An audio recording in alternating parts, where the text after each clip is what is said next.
UP police के लिए चुनौती बनी ये चार पत्नियां, कानून के लंबे हाथ भी इन्हें पकड़ने में नाकाम। कहते हैं कि अपराधी ज़्यादा दिनों तक पुलिस की पकड़ से नहीं बच सकता, लेकिन इसे उत्तर प्रदेश के चार माफियाओं की पत्नियों ने गलत साबित कर दिया है। इनमें से 3 माफियाओं की हत्या हो चुकी है और एक माफिया पिछले कई सालों से सलाखों के पीछे है। इन माफियाओं की पत्नियों पर मामले दर्ज हैं, लेकिन इनको पुलिस पकड़ नहीं पा रही है। इनको पकड़ने के लिए पुलिस प्रशासन ने स्पेशल टीम बना रखी है, लेकिन असफलता ही हाथ लग रही है। लिस्ट में पहला नाम जो आता है वो है माफिया अतीक अहमद की पत्नी शाइस्ता परवीन का। इन 4 पत्नियों में सबसे पहला नाम है कुख्यात माफिया अतीक अहमद की पत्नी शाइस्ता परवीन का। पुलिस की वांटेड लिस्ट में सबसे पहले और सबसे बड़ा नाम शाइस्ता का ही है। उमेश पाल हत्याकांड से पहले शाइस्ता प्रयागराज से बहुजन समाज पार्टी की मेयर पद की उम्मीदवार थी, लेकिन इस उमेश पाल हत्याकांड ने शाइस्ता का सब कुछ बदल कर रख दिया। शाइस्ता उमेश पाल हत्याकांड के बाद से फरारी काट रही हैं। पुलिस शाइस्ता को अब तक गिरफ्तार नहीं कर सकी है। पुलिस ने दावा किया है कि शाइस्ता उमेश पाल हत्याकांड की मास्टरमाइंड थी और उसने शूटरों को पैसे दिए थे। हत्याकांड में शामिल शूटरों में से एक शाइस्ता के तीसरे बेटे असद की 13 अप्रैल को झांसी में एसटीएफ ने मार गिराया था। इसके 2 दिन बाद 15 अप्रैल को माफिया अतीक अहमद और उसका भाई माफिया अशरफ को 3 हमलावरों ने पुलिस हिरासत में गोली मारकर हत्या कर दी थी। शाइस्ता के पति, बेटे और देवर को कसारी मसारी परिवार के कब्रिस्तान में एक दूसरे के पास दफनाया गया, लेकिन शाइस्ता उनके लिए शोक मनाने भी नहीं आई।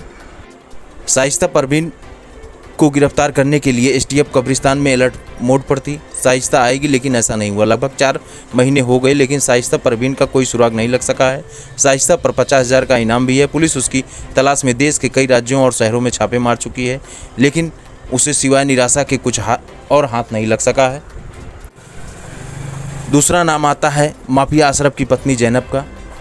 पुलिस को चकमा देने वाली दूसरी महिला मारे गए माफिया अशरफ की पत्नी जैनब फातिमा है। जैनब भी उमेश पाल हत्याकांड के बाद से फरारी काट रही हैं। पति अशरफ की हत्या हुई तो भी जैनब नहीं आई। जैनब उमेश पाल हत्याकांड में भी आरोपी हैं। जायदाद को लेकर शाइस्ता और जैनब के बीच अनबन की खबरें आ रही हैं। सूत्रों का यह भी दावा है कि दोनों एक साथ छिपी हुई हैं और आत्मसमर्पण करने के लिए सही समय का इंतजार कर रही हैं। तीसरा नाम आता है माफिया मुख्तार अंसारी की पत्नी अफसा अंसारी का। फरार पत्नियों में तीसरा नाम जराइम की दुनिया की बेताज बादशाह बांदा जेल में बंद माफिया मुख्तार अंसारी की पत्नी अफसा अंसारी की है।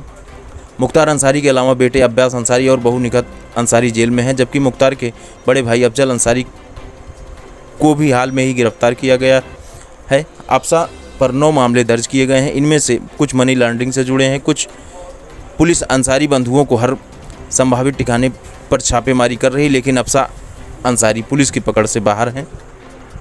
चौथा नाम आता है माफिया संजीव महेश्वरी की पत्नी पायल का। पुलिस की लिस्ट में चौथा नाम माफिया संजीव महेश्वरी जीवा की पत्नी पायल महेश्वरी का है। संजीव को 7 जून को लखनऊ जिला न्यायालय कोर्ट में गोली मारकर हत्या कर दी गई थी। पायल महेश्वरी ने अपना जान को खतरा बताते हुए दावा किया कि 8 जून को सुप्रीम कोर्ट में दरवाज़ा खटखटाया था। पायल को डर था कि उसके पति की मृत्यु के बाद उसे गिरफ्तार किया जा सकता है और उसने कोर्ट में आग्रह किया था कि वह अपने पति के अंतिम संस्कार में शामिल होना चाहती है। सुप्रीम कोर्ट ने पायल की याचिका को तत्काल सूचीबद्ध करने से इनकार कर दिया था और बाद में अपने पति के दाह संस्कार में शामिल नहीं हुई। बता दें कि पायल पर गैंगस्टर एक्ट के तहत मामला दर्ज किया गया है। माफियाओं की फरार पत्नियों के मामले में एक वरिष्ठ पुलिस अधिकारी ने बताया कि कई टीम इनकी तलाश में सक्रिय है। इनकी गिरफ्तारी से कई मामले में नई बातें सामने आना तय हैं। उन्होंने कहा कि अतीक, अशरफ और मुख्तार की पत्नियां बुर्का पहन कर चलती हैं और बुर्के में किसी भी महिला को पहचान पाना बेहद मुश्किल भरा काम है, जिससे उन्हें खोजने में और परेशानियों का सामना करना पड़ रहा है। Bureau report, live media.